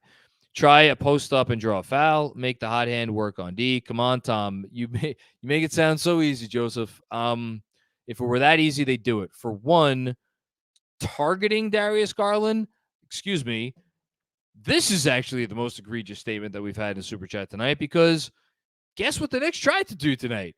They tried to target Darius Garland. Guess what didn't work out so well? Targeting Darius Garland. Darius Garland was not good, not great. He was outstanding on defense. Outstanding. RJ Barrett can't do a blessed thing with Darius Garland. Go back and watch the possessions where he had Darius Garland on him one-on-one. Ain't nothing happening. Nobody else could do much with Darius Garland either. He was really good. He stymied the hell out of Emmanuel Quickly, And the reason I bring up RJ first is because you think that RJ would be the guy to do exactly as you're saying. Post him up and draw a foul. Well, you know what? If it's that easy, go do it. And I thought Donovan was pretty good on defense tonight. But again, it's about you're if you're going to target those guys, you're bringing the man that they're covering into the play through a screen, which at that point, it is on the Cavs to either switch or double and momentarily give you a 4-on-3 situation. The Cavs were repeatedly giving the Knicks a 4-on-3 situation because they did not want to allow Jalen Brunson to get into the matchups that he wanted to get into, that is the one guy on the Knicks that could take advantage of especially Donovan Mitchell, but a little bit Darius Garland as well. They weren't giving it to them. You can't force it to give it to the Knicks. What they were giving to the Knicks is like, here, we're going to give you a guy in space, and we're going to make that guy make the play. And that's what the Knicks couldn't do. Jeremy Chase. What's going on, Jeremy? Tonight sucked, but it's 1-1. We did our job. Let's talk about how Cleveland is a trash city. It's not a trash city. It's not my favorite city. If I never go back there again in my life, it'll be too soon, but it's okay. They have the Rock and Roll Hall of Fame there. That's something. Congrats, you have the Rock and Roll Hall of Fame. Google Cleveland, and it says don't bother. Get the Cleveland hate going, KFS. Again, the thing I don't like about Cleveland the most is the drive there from New York. It is the most boring drive in America. It is a nothing drive. In terms of there's nothing there. RJ Team quickly made Garland look like an all-time great defender. RJ has no counter towards press perimeter defense. Changing my name. I'm done with him. Yeah, I mean, it's funny. Like I saw someone on Twitter a few days ago after the game one, when I was kind of pushing back on some of the RJ hate because I try to keep it even keeled, and someone on Twitter was like, "You poison the waters, now you have to drink from it." I am quite proud of the fact that I have been very down on RJ Barrett throughout the majority of his career. Because I have watched this player, and I have looked at the numbers, and I have put those two things together, and I have made the conclusion that I don't think this is a big-time player. And there's certainly nothing that's happened in the last two games that has made me disagree with that. And yet, as I say that, he's been the best of the lot. So it's not a great situation right now. Dead words. Yes, Andrew. Read the question. As much as I love Andrew, I cannot stand his hockey team. Being a Knicks and Devils fan tonight was the odd experiment of self-torture. Sorry, can't relate. Although I do empathize with your basketball team losing. I will say that. It must have been a brutal night for you rather than the 50% of a brutal night that it was for me. I will leave my... Well, let's not talk about baseball tonight. Don't worry about baseball. Oh. Because the Yankees lost and... allegedly, there's another. Well, hold on. I thought we were going to talk about baseball. Why did you just say the Yankees lost? Because we could talk about that game if we want. Oh, we could talk about some baseball, but not all baseball. Yeah, I don't know. The Mets apparently are also playing an LA team. I don't know. I haven't watched baseball in years. But the Yankees did lose tonight to Shohei Ohtani at Yankee Stadium. It's great. Yes. Selective memory, John. Thanks, Deadwords. I love Andrew too, by the way. Jessica, what's going on, Jess? Well, as we classy ladies say, that was a real kick in the see you next Tuesday. Jessica. Go. I love it, Jessica. I love it. I don't think we've ever had that word in a super chat before. That's fantastic work by you. Goes to show to never underestimate the other team. Again, I'll take a victory lap there. I certainly was not doing that after game one. Good minutes from Deuce McBride tonight. Yes, Deuce McDefense, excuse me. Here's to punching back in MSG. Let's go Knicks. Yes. I co-sign all of that. I co-sign the last three sentences. How's that? I co-sign the whole fucking thing. I know you do. I want the whole thing to not get burned down. So yes. Good job, Jessica. I love you, Jessica. Sam Garcia's dad. If your bingo card had Julius gathers the team to settle them down after Hart got a T for complaining to the refs, you're the winner. I didn't even notice that. I know he got the tech. I didn't see Julius gathering the team to settle them down, but listen, man, let's just call it out here. Like, it's a big rest of the series for Julius Randle. This has been a redemption season for Julius. It has not been a season without moments that have given us pause about the wisdom or feasibility of continuing to rely on this player as a part of a core that you believe can win a championship. I'm going to be very specific with those words. Jalen Brunson, I feel like we've seen enough. That dude, despite his game tonight, I feel very confident. That dude, he's one of those guys. You want him on your team. And he's done it in the playoffs before, and he certainly did it in game one, and I think he's going to do it in the rest of the series. Even although is there a possibility that Brunson has a bad rest of the series? Sure, because the Cavs can make it their point, like, we're not going to let Jalen Brunson beat us, which they kind of did tonight. They're not going to be able to do that with Julius Randle. They're not going to be able to say, we're not going to let Julius Randle beat us tonight. They gave Julius Randle opportunities to beat them tonight. He did not do it. This is a big rest of the series for him. Big rest of the series. Parrish Duggar, I hope he assessed this game without a tone of panic. This was sent in at 10:40 p.m., which was an hour ago when the game had just ended.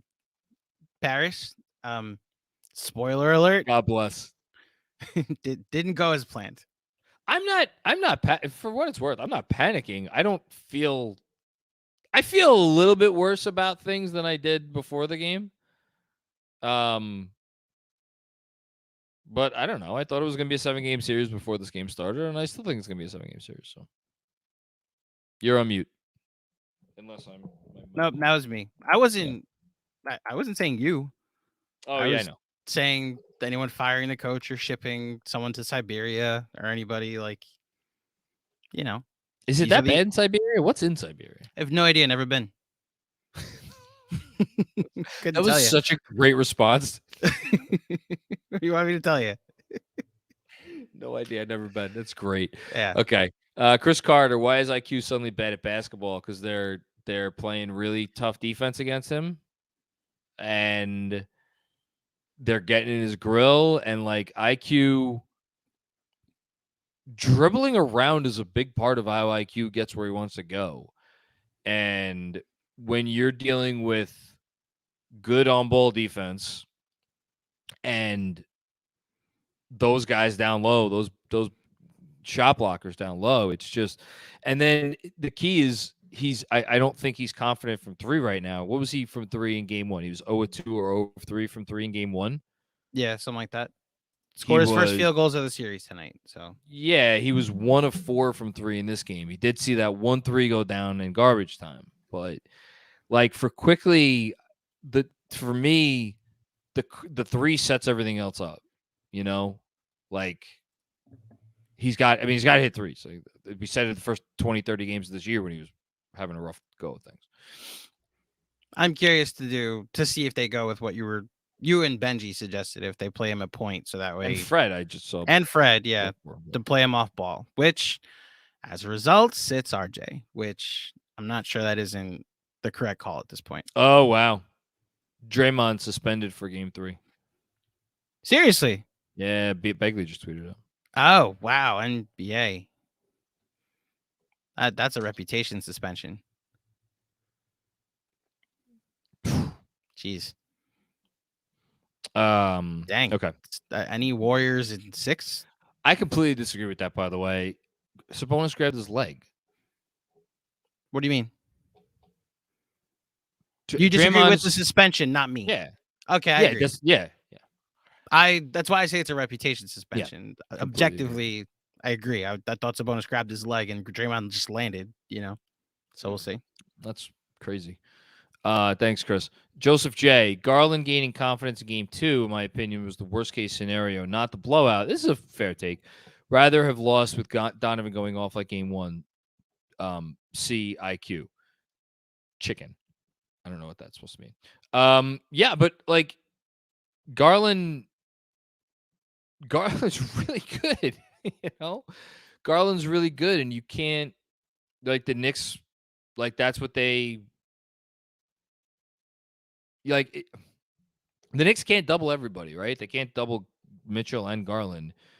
Like Garland's such a good player, and like I don't think there was anything about what Garland did this year alongside Mitchell, which certainly it didn't lead me to believe that like, oh, Garland's going to come up small in the series or Garland's not going to be there when the Cavs need him. Like Garland's freaking awesome, you know, and that hasn't changed. So Dan Hidalgo, the point of attack defense was stifling. Yep.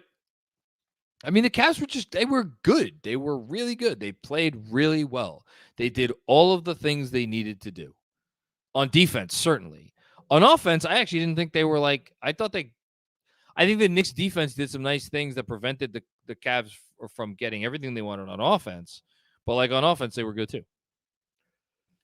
Next three are from Dom Cappuccini, by the way. Okay. Dom. What's going on, Dom? Cleveland defense is too good to get away with no-shows from IQ Grimes and RJ for a whole series. The half-court offense played right into Cleveland's hands. The turnovers need to be a fluke, or this is going to be a short series. Next comment. I am not panicking. They need to be more patient on offense and hit the open looks. Yes, the turnovers tonight, probably not a fluke. It has to be. Was probably a fluke, excuse me. It has to be. I'm a little nervous about the three, but still not panicking. And then last but not least, 2013 second round, New York got stunned in game one, then answered with a blowout win. Andrew brought this up a few times. Series shifted back to Indy, and New York got hit in the mouth hard to a 3-1 deficit. This Knicks team needs to take a page out of that book. I would love if they were able to do that. I think that Pacer team is. I think the discrepancy between I think that Pacer team was better than that Knicks team. I'm not sure that this Knicks team is better than this Cavs team. I think they could win the series, but going into the series, I thought that the Cavs were the better team and that the Knicks had the ability to overcome the fact that the Cavs are the better team. I still feel that way, but the notion that we are going to go into MSG and take 2 games, I mean, my God, do I hope I'm wrong? Obviously, I hope I'm wrong. That should go without saying. As far as the other stuff that you brought up, and specifically what you talked about in terms of taking and making threes, again, the Cavs are smart. Like JB Bickerstaff is a good coach. There's a reason I think I went on with Andrew, the Patreon pod last week, and I'm pretty sure I had JB Bickerstaff second in my Coach of the Year voting, my personal Coach of the Year rankings. I had JB Bickerstaff second. I think he's just done a phenomenal job this season. Again, team never gets blown out. Best defense in the league with 2 small guards. Obviously the net rating is what it is. Like they have such a good formula. They know what they want to do. They're able to execute it. Like that dude knows how the Knicks want to play. And he knows the shots that the Knicks want to get. And there's a difference between the shots the Knicks want to get, and then there's a difference between the shots that let me rephrase that. There's a difference between the shots that the Knicks like to get to start the chain of dominoes, and then there's the shots that the Knicks are end up with after the dominoes start falling, and that's when you get your, oh wow, the Knicks are the second best offense in the league. I think they're trying to invert the equation. That's not a great analogy. Hopefully people get what I'm trying to get at here. But we're going to give you the later domino stuff first. We're not going to let you get started with the dominoes in the way that you want to get started with the first domino or the second domino. And I think the one exception to that is Julius Randle. And Julius, again, tonight, The one number I'm looking at, like Julius he was 3 of 7 from 3 tonight. Like, this might sound crazy, but like maybe he needs to just shoot more threes. And when he shoots more threes and they go in, I mean, my God, does it elevate the Knicks offense, and it sets everything else up.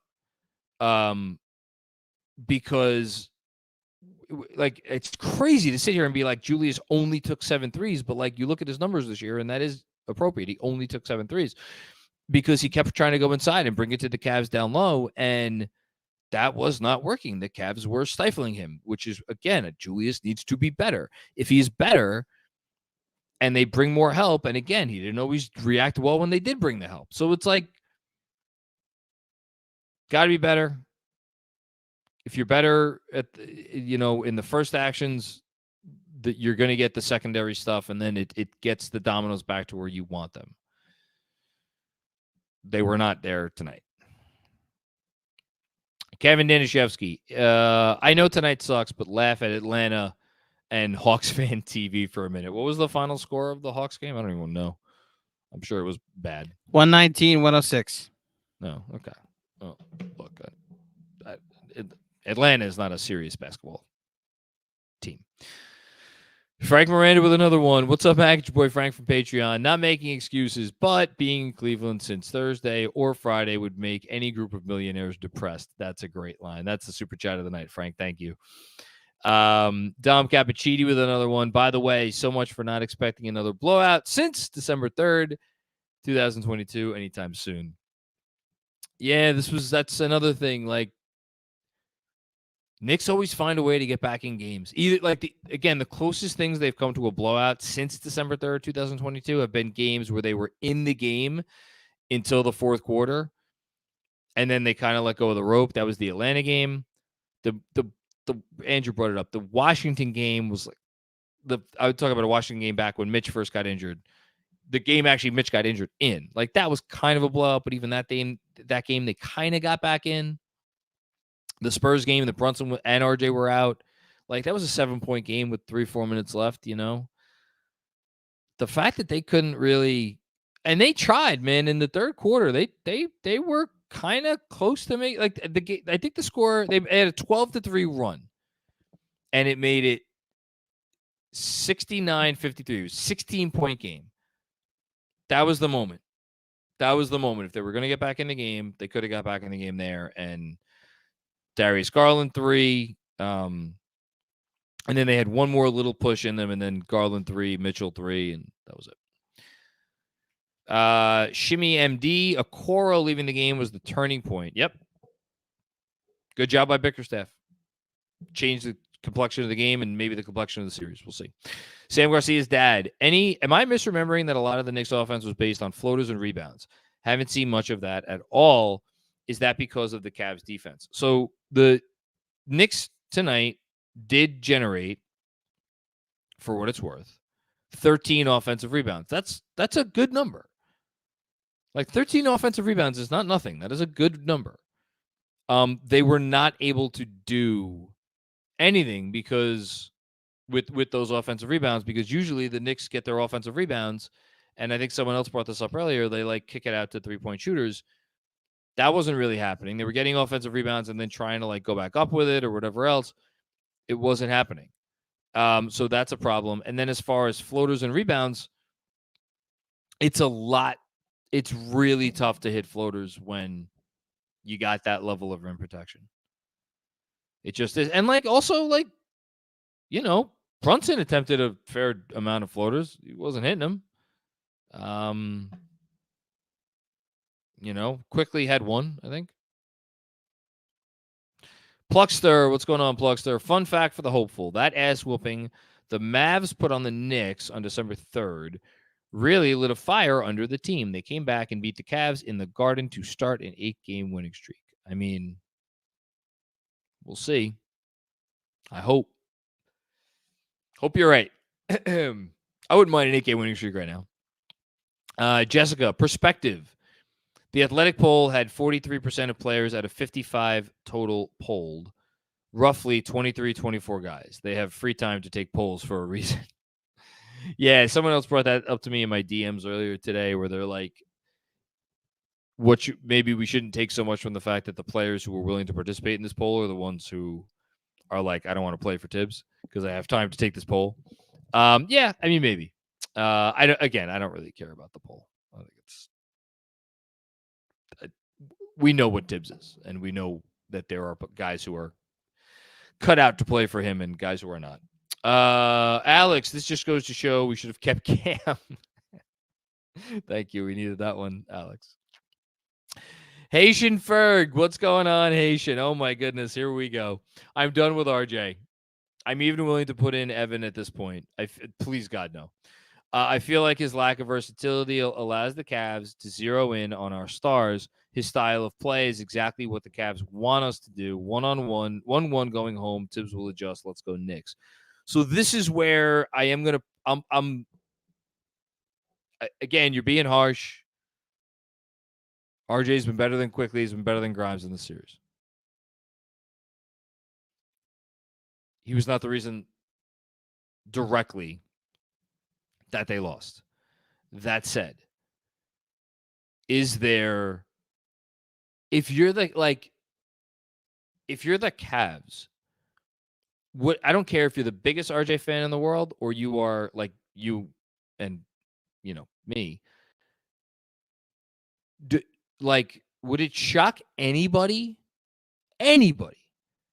if the number one thing on Cleveland's game plan is get the ball into RJ Barrett's hands?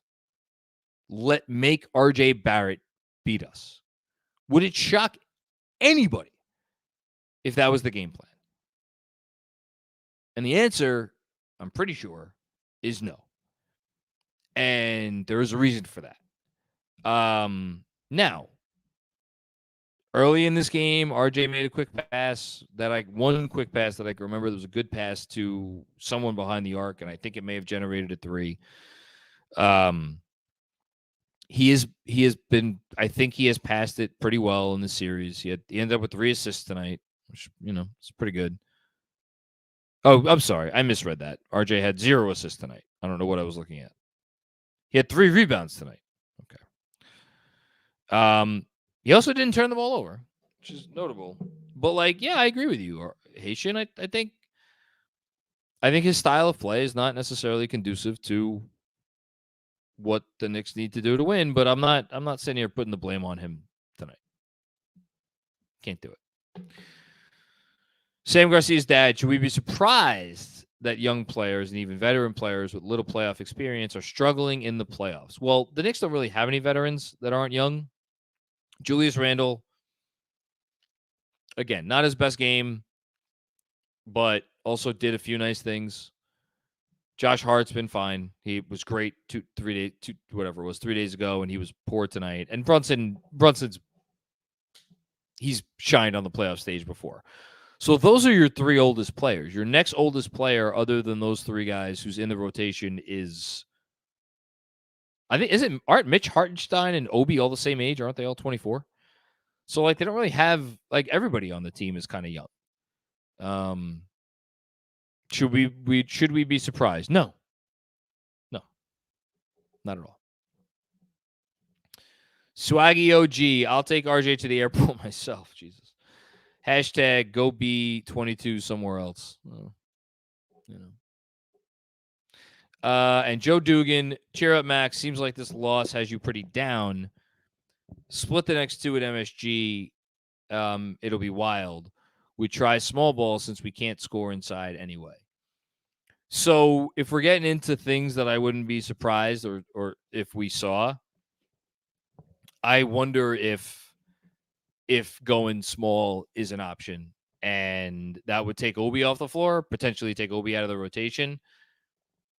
But the thing with Obi is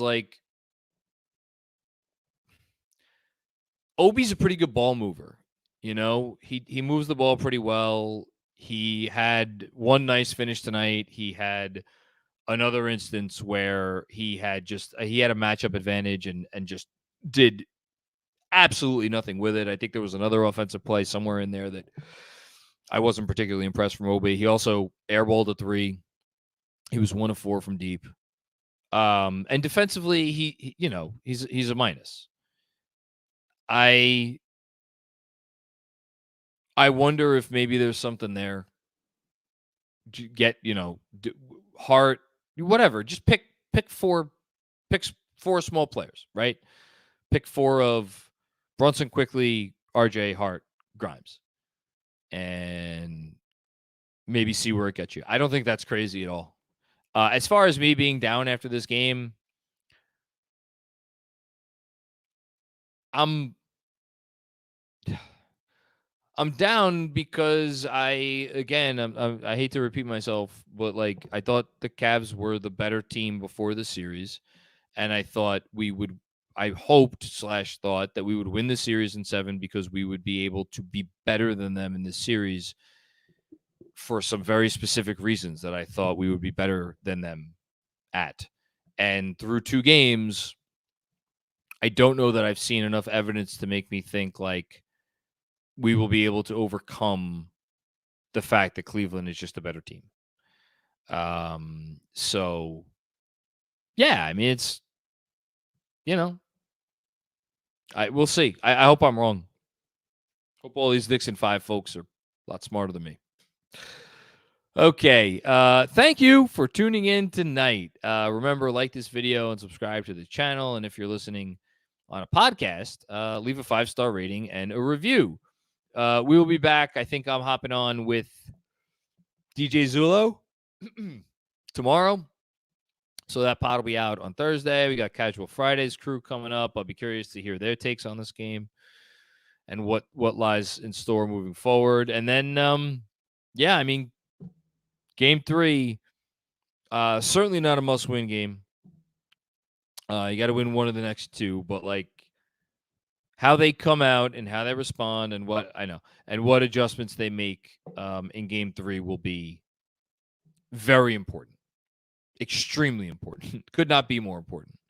All right, one more super chat just came in. Swaggy OG. The only thing I don't like about Tibbs is how there seems to be no accountability when Randall doesn't try on defense. # it starts with the All-Star. That's an issue kind of as old as time here. I think he tried tonight. He tried, but I think Benji's point was a good one in that, like, there's a level of intensity we could see from Julius that maybe he didn't reach tonight. But at the end of the day, it's a matter of it's a matter of conserving energy. He talked himself about his conditioning's not there. But yeah, you can't, he's your all-star. He got you here. You got to play him. And then one more from Robert Cross. First time, long time, John. The Knicks need to be more physical than the Cavs and play with pace. Neither happened tonight. It's not that complicated. Well, the reason I'll push back on you there, Robert, is if the Knicks are more fit, first of all, how can you be more physical? They tried to be physical tonight. How many times were they down low and they just tried to exert their will and it just didn't work out well? And then on the flip side, how could they be more physical on defense? Well, they tried to be physical on defense and then they got called for fouls. So I don't know where the easier answer is there. And then, but playing with more pace, I agree with that. Definitely play with more pace. Totally. All right. Now we're done, I think. So, all right. We got it in under 2 hours. Not surprised. I appreciate everybody's thoughts tonight, concerns, consternation, the whole thing.